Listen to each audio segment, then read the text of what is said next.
This video is brought to you by FishHuntShoot.com. For more and bigger trout, go to FishHuntShoot.com. Howdy guys, Kel Kellogg here.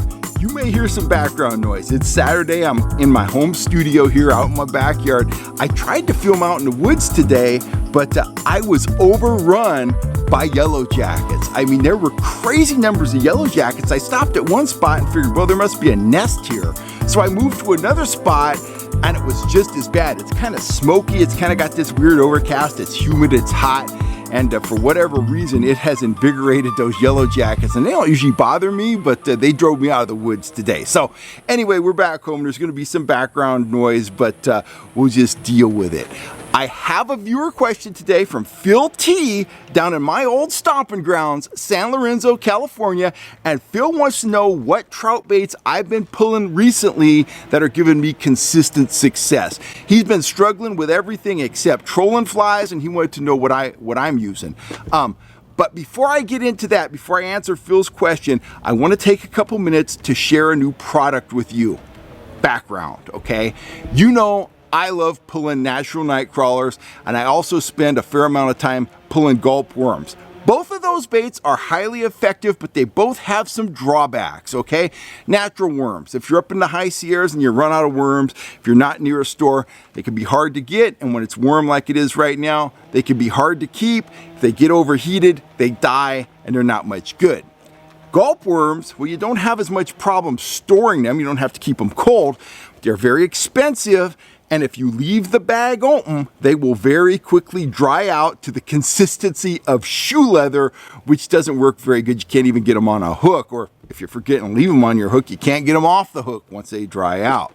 So, long story short, I've been looking high and low for over a year for a thin profile, scented trout worm, a plastic worm that isn't, you know, break the bank expensive, but something that I can use as a night crawler substitute, or right beside the night crawler that's going to offer me, you know, a unique scent, unique color, stuff like that. And here's what I found. Jeff over at X Factor Tackle, he is now my official trout worm supplier, and he is supplying me with what I call the Trout Trix worm. As you can see, that worm has a very thin profile. It's very soft. It has a great amount of stretch. It's 3 inches long. That's important. It's small enough to appeal to pan-sized fish, but large enough to draw strikes from big fish should you come across a big fish that's in the mood to feed. I'm offering these in 5 different colors. I'm offering them in bubblegum pink, just like that, very bright pink. Of course, I'm offering them in natural, because sometimes a natural worm is the very best thing you can use. I'm offering them in bright red. That should be a real killer up in the Sierras. Of course, I have bright orange in my arsenal. I have bright orange in all my lures, and these Trout Trix worms are no exception. And I have a subtler orange color that we call peach. If the bright orange is too much, you can always put on peach. Those are the 5 colors I'm offering. I've been using these a lot as a trolling bait. No surprise to you guys, I'm a troller. You're seeing one roll on the screen right now. They offer a very consistent roll. There's a couple different ways to rig them, but they're more versatile than that. Let me show you a couple other rigs here before I get into the rigging of the way I'm rigging them for trolling. You could fish these. You could fish these on the bottom if you're out still fishing at a place like Lake Chabot or Lake Pardee, Lake Amador, whatever. If you like using the power mouths, you can absolutely rig these up in that fashion. What I've got here, I've got a power egg, and I've got one of the Trout Trix worms, that bubblegum pink one. I've just got an octopus hook on the end of the leader, put on the egg first, tip that worm on there, and you have your own power mouths, very durable, very effective. You can fish it under a bobber, you can fish it off the bottom, whatever. It's a fish catcher. Here's how I really like to rig them. If I'm out in my kayak and I want to stop and I want to cast, or, you know, even if you're on the bank and you want to cast, you think there's trout holding in an area, holding near a dock, holding on a drop off, whatever, go ahead, put an octopus hook on the end of a piece of fluorocarbon leader material, 6 to 8 pound test, and just wacky rig that worm. I add a split shot just like that to get it down, cast it out, let it drop. That worm offers extreme movement. If you don't get hit on the drop, you know, close the bail on the reel, let it come all the way down vertical, right below the kayak or the boat, jig it a little bit, then reel it in and cast again. Off the bank, you're just gonna cast that out, let it fall to the bottom, let it sit there for 30 seconds or so, and reel it in. Most of the strikes come on the drop, but sometimes they'll pick it off the bottom too. If you're fishing off the bank and you want to suspend a worm, put it under a slip bobber and occasionally give that bobber a little wiggle, and you're gonna get action on the worm. Fish are gonna come in, they're gonna smell it, they're gonna grab it. It feels real, it looks real, they'll think it's real, they grab it, they gulp it in their mouth, fish on. Every one of the worms is impregnated with a very strong shrimp scent. That's one of the favorite scents, you know, of trout everywhere. They feed on little tiny shrimp. They know what krill smells like, so shrimp scent was a no-brainer. Let me show you how I rig these up for trolling. Now the one you saw rolling, or the one that you're seeing rolling right now, is rigged up like this. I've got it on a double hook rig, essentially a kokanee style leader, and I've just pinned it on those two hooks so it has a little hump in the back. That hump causes it to have a very consistent roll, and when those fish come in and grab that, of course you got two hooks, which is always better than one, so that's kind of a gang rigging. Just tie up a leader, again 6 to 8 pound test fluorocarbon. This is 8 pound fluorocarbon here. Put two hooks on it about an inch apart, pin the worm on just like that. You could fish it, you know, naked. You could fish it behind a turbo flasher like this, which has been very effective, or you can fish it behind a Dodger. All that's working. The other way I've been rigging them is like this, is on a number 4 ring-eyed hook, and what I've done is I took that hook and I put a little bend in the shank prior to tying it on the leader, just enough bend to give it a roll. That rolls very consistently. Of course, you only have one hook, but if they come in and they grab that whole worm, you got them. These worms are a little bit small to use with a slow death hook. So those are the two ways I've been rigging them. On the number 4 ring eye, I've been bending those myself, or my favorite way is on that double hook rig. Tie those up before you go fishing, and you're gonna get a great roll. You're gonna have two hooks. So let me show you the kit. And I'm sure we'll be talking about these worms a lot in the future because this is gonna be one of my staple offerings, but I wanted to kick this off the right way, so I've included them in a kit that offers you a ton of value. You're gonna get 50 of the worms. You're gonna get 10 each of those 5 colors I discussed. You're gonna get the bubblegum, the natural, the bright red, the bright orange, and the peach. I'm also throwing in 5 turbo flashers, 4 micros and a full size, a bunch of snaps and beads and stuff for rigging. You're getting 10 hooks, 5 small hooks for tying the double hook rigs, 5 of the larger number 4 ring eye long shank hooks that you can bend as I showed you there. You're gonna get some bobber stops, you're gonna get a wiggle disc, and you're gonna get 2 Dodgers. You're gonna get a full size 4-inch herring style Dodger, and you're also gonna get a 3.5-inch Sierra Sidewinder Dodger. So this is packed with value, and of course it all comes in a Plano box. So you're gonna get all that bonus hardware along with 50 worms and the box, $35. Now, I'm not gonna offer them in kits like this all the time. I just wanted to put together something that offers you guys maximum value on the launch of this, you know, of this new product. Down the road, I might just be offering worms and hooks, something like that. You need these in your arsenal this fall. I'm gonna be fishing them a lot. They're gonna be a fish killer. Again, I like to fish stuff that the fish haven't seen a whole lot of, and these are extremely unique. They have a unique scent, they have a unique profile. They are gonna be a fish catcher. Enough said. They're in the fishhuntshoot.com store. $35 for the whole kit. You will be a worm rolling fool, just like me. Anyway, let's get into Phil's question now. Phil asked, you know, what have I been using to consistently catch trout this summer? And I'm reaching for it right now. I grabbed this out of my tackle box. This is stuff that I have been fishing over the past month. Number 1 offering, my big fish offering, it's gonna come as no surprise, guys. I've been pulling a lot of flies, and I've been pulling them very successfully. Number one fly over the last month has been the Magnum Metalhead. I've been trolling it aggressive. I've been catching lots of rainbows on that to about 3 pounds. Had great action on that at French Meadows. I had great action on that at Jackson Meadows.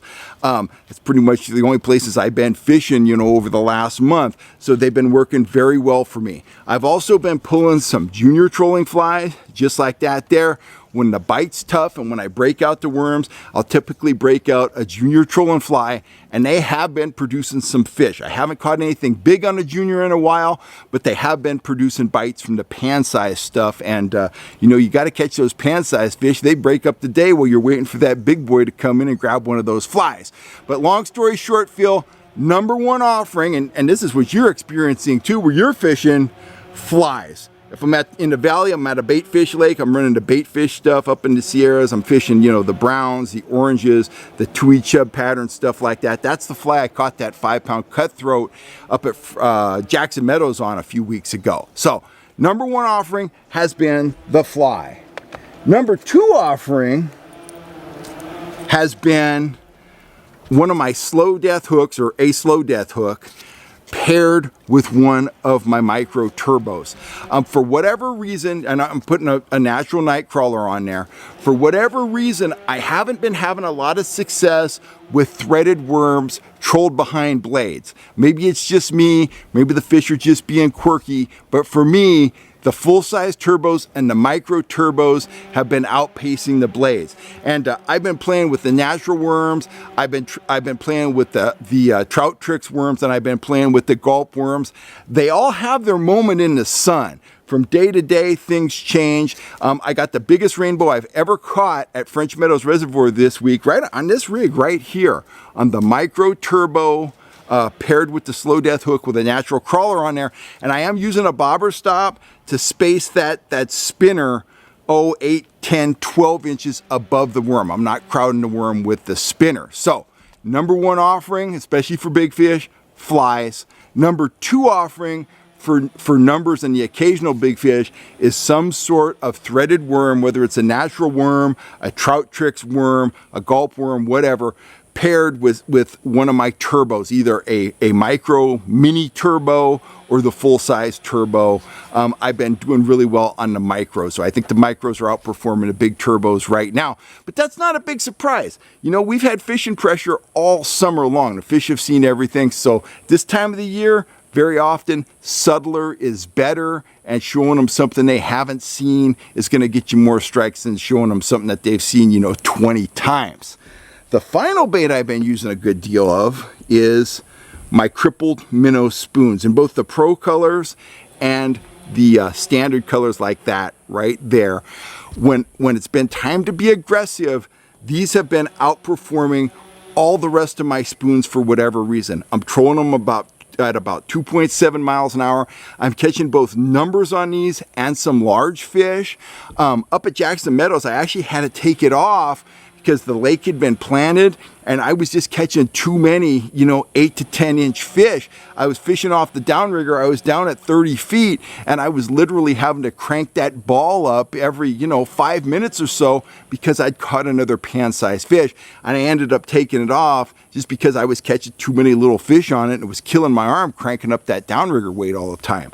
But in terms of hardware, that's been my third most productive lure, the crippled minnow spoon. And of course, it's got that very unique roll. It's a rolling bait that you could fish very aggressively. You could troll it fast. You can also slow down with it, but you could troll it fast and aggressive. And maybe that dovetails with what I'm seeing with the turbo. It just seems like the spinning action right now is outperforming the wobbling action. But trout, the next time I go out, they'll totally change their MO just to make me crazy. But that's what I've been seeing right now, Phil. To recap, number one offering, flies. If I had to catch a big fish right now, I would be running a fly on one rod and a worm on the other rod. Number two offering, some sort of threaded worm, be it a Trout Trix, a natural crawler, a power worm, a gulp worm, whatever, some sort of worm teamed with some sort of flasher, either the micro turbo or the full size, And again, when it's time to bust out the hardware, the crippled minnow spoon has been outperforming everything else for me. Now, you guys' mileage might vary out there depending on what lake you're fishing, what your confidence approaches are. But that's what I've been using. I can't wait for this weather pattern to break. I am ready for fall fishing. August, man. August is always a doldrum month. You can enjoy very good fishing during the month of August, but it's seldom as good as the fishing you see in September, October, and November. Spring fishing's great. Man, for my money, you can't beat fall fishing. That's right around the corner. The tourists will go back to the cities. The water skiers will go home, and we will be left to get out on the water and chase those trout. I'm Kel Kellogg. I'm signing off for now. I got one last tip for you though, Phil. I grew up in San Lorenzo. I used to live at the corner of Villa Seco and Grant Avenue. And I can tell you this, I'm gonna give you a secret spot. I've shared this with some other guys. Go down to the end of Grant Avenue and there's a Shoreline Park parking lot there. Park in that lot, walk out, go to the left, go across the bridge. You're gonna be walking for a little ways. Then you're gonna see a riprap shoreline, point on the shoreline, bench on that point, fish off that point. I have caught leopard sharks on that point up to 60 plus inches. I've caught many, many, many dozens of stripers out there, and get ready to have your mind blowing. Yes, I've caught stripers there on plugs and pencil poppers and all that kind of stuff. Number one bait out there, get some of those freshwater clams that they use for catfishing in the Delta. Put 6 or 8 of them on a hook and cast it out. I tried that out of desperation because I knew there were stripers there, but every time I used ghost shrimp or I used pile worms, all I would catch would be juvenile bat rays. Well, what I found out was the bat rays hate those clams for whatever reason, but the stripers love them. Rig up a sliding sinker rig, 20-inch leader, 2, 3, 4 ounce weight, put on a glob of clams. Get out there in the afternoon when the tide's coming in. You're getting a lot of wind. You know, the waves are rolling in. It's looking pretty muddy.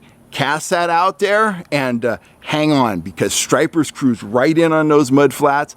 If you want to catch the sharks, got to use a heavy leader, 80 to 100 pound test. Use a circle hook and put on either a big chunk of sardine or a sardine fillet. Check it out, Phil. That is a money spot. I fished there for years and I caught some very nice fish, including, brace yourself, an 18-pound chrome bright salmon one day. Anyway, that's all I got to say. I'm out of here for now. I'm Kel Kellogg. I hope you get to check out that spot, and I hope this information was helpful to all the folks out there on YouTube. I will be back real soon. You have a safe day, and please don't forget to hit that subscribe button. We made it. No yellow jackets. Awesome. Have a good day.